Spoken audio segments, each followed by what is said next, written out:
Today, I'm kicking things off with a story called My Ex-Wife, who wants to reconnect with me after two marriages that fell apart.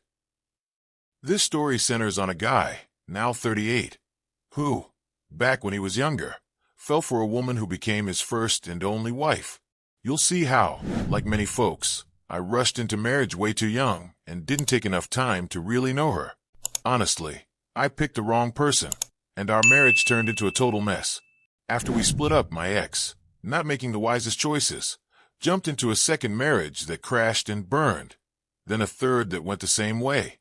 Now, she's looking back and thinking I was a pretty great catch after all, but I'm not interested in going down that road again. So here's where it starts. Back in September 2012, I met my ex-wife in person. She was 20, and I was 26. I asked for her phone number, and she shared it. But she was dealing with some tough stuff in her life and didn't reply to my texts, so I figured it wasn't worth chasing. I told myself not to waste time on someone who wasn't interested. But then, out of the blue in December, she texted me back. She apologized for brushing me off, saying her coldness wasn't about me, and that got us talking again. Looking back, I realized she wasn't into me at first. She had her sights set on other guys. But when those didn't work out, she turned to me around Christmas, maybe seeing me as a reliable option. Feeling bold, I invited her on a 20-day vacation to another country to get to know her better, which, in hindsight, was a wild move for someone I just met. I covered all the costs for that trip, thinking it'd show I was serious, but it probably just made me look like an easy mark. I know some of you might be rolling your eyes, thinking this is another naive guy story, but stick with me. It gets good. When we got back, she assumed I was just in it for fun and that things would fizzle out. But I told her I wanted something real, and we kept dating until we got married in 2014. Marrying her after knowing her for less than 3 years was a rash decision, and I see now it screamed desperation, like I was afraid I wouldn't find anyone else. That kind of vibe can make you less appealing, showing you'll bend over backward too easily, and it set the tone for her to take me for granted. By the way, English isn't my first language, so bear with me as I share this journey. Things went smoothly for a while. We welcomed our first kid in 2015, and I was the sole breadwinner while she stayed home, enjoying her freedom to do what she loved. After our second child arrived in 2017, we hired a postpartum helper, but my ex didn't like some things the helper said, and she got upset with how I dealt with it. She wanted me to yell and make a scene, but that's not my style. I prefer staying calm and reasonable. She's still young, raising kids, but sometimes acts immature herself, and she started questioning my strength as a man because I didn't handle things her way. 9 months after our second kid was born, my mom and younger sister flew 14 hours to visit us. During their stay, my ex and my sister got into a heated argument, and my ex expected me to take her side by shouting at my sister. Instead, I tried to de-escalate, asking my ex to cool off and explaining to my sister why her words weren't okay. My ex didn't like that approach. She wanted drama, not solutions, and it led her to pack up and stay at her mom's place until my family left the country. She later said those incidents made her lose respect for me, claiming I wasn't man enough in her eyes. I can admit I made mistakes early on that might have cost me some respect, but her reactions showed her true colors. When she came back, she said our house held bad memories, so to make her feel better, I moved us to a bigger, nicer home.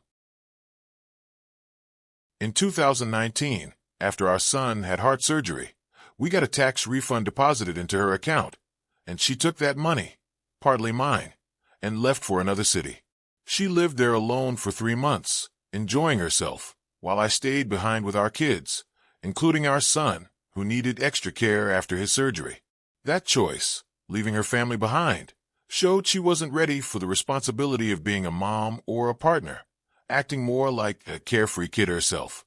Things were falling apart while she was gone for those 3 months, and I can only imagine what she was up to, probably texting and video chatting with other guys.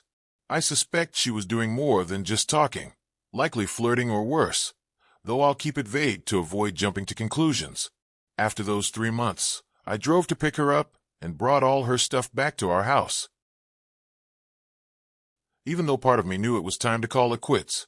Fast forward to June 2020, and out of nowhere, she asked for a divorce, which, looking back, wasn't all that shocking.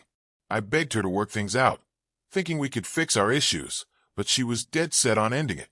At the time, I had no idea she was secretly video chatting with other guys or meeting them after dropping the kids at daycare while I was at work. I was so focused on my job, trying to provide for our family and get home to them each night, that I missed all the signs of what was happening behind my back. Honestly, this whole experience made me rethink the idea of a stay-at-home wife. Unless the kids are really young and she's truly dedicated to the family, it can lead to trouble. Boredom sets in, especially for young women, and that's when problems start for guys like me. I didn't want a divorce, mainly for our kids' sake, but her actions were already hurting them. They were constantly asking, probably 10 times a day, "Where's Mommy?" In the 3 months before she brought up divorce, she started acting distant, hiding her phone, wearing new outfits, and putting on more makeup. My gut told me something was off, but when I asked, she got defensive and even accused me of cheating, which was her way of flipping the script. All the signs were there: secretive phone use, new clothes, staying out longer than needed. It's always the same pattern. She'd also leave the kids waiting at daycare because she'd linger 30 to 60 minutes after work, claiming she had assignments. But I later learned she was meeting some guy at a cafe while our kids sat there waiting. That kind of neglect just shows her priorities were all wrong. It's why you've got to take years to really know someone before even thinking about marriage. From the start of our relationship and throughout our marriage, I paid for everything, every bill, every item in the house, even her car. She worked because she wanted to, not because we needed the money. And I was fine with that. But for 3 years, she never lacked anything, thanks to my support. When she started working, though, I think it was less about the job and more about meeting other guys, looking for someone new to latch onto. By the time we hit the divorce month, she claimed she was exhausted by 7 p.m., despite barely doing anything, while I was the one juggling work, dropping off and picking up the kids, and keeping the household running. She wasn't even cooking anymore, and I realized now I should have set clearer expectations, but I didn't know how to make her see that. I just assumed she was genuinely tired, but the truth was she was spending her energy chatting with a new guy and cheating. Things moved quickly, and in July, I signed the divorce papers, telling her I didn't want this, but would let her go. She moved out to her mom's place, and honestly, that was the best thing that could have happened for me and our kids. Having no mom around is better than having one who's reckless and unreliable, and her actions proved she wasn't cut out for motherhood or partnership. After she left, she texted me, not even in person, admitting she'd had romantic feelings for 3 or 4 guys during our marriage, though she claimed it never got serious. She also brought up those 2 earlier incidents, saying they made her lose respect for me and not see me as a man, which stung but wasn't surprising. I asked why she didn't tell me sooner, and she said she was young, but now at 26, she'd changed and no longer felt the same about me. She admitted she got bored, and her love for me just faded. That's what it came down to. Women like her, in their mid-20s, often find guys like me boring, and she was too immature to be married in the first place. Later, I learned she came from a really dysfunctional family, which isn't her fault, but I should have seen those red flags before marrying her and run the other way. A lot happened in the 3 months before the divorce was finalized, including me driving our kids 3 hours to her mom's city to see her, which shows I was still trying despite everything. By September, the divorce was official, and I felt a weight lift. I was free, and so were my kids. Just 3 months later, she married the guy she'd been talking to, which I knew wouldn't last. She bragged that he was better than me, saying he went to university while I didn't, but I own my own business. Starting a successful business young and making a profit takes more smarts than the average college degree, if you ask me. Her marrying someone new in just 3 months shows how impulsive she is, always chasing the next shiny thing. Her second marriage lasted 3 years, and before it ended, She was already planning to move to another country with a third guy. I warned her to focus on herself instead of jumping into another relationship, but she didn't care. She wasn't my problem anymore, and I had full custody of our kids, who she'd basically abandoned.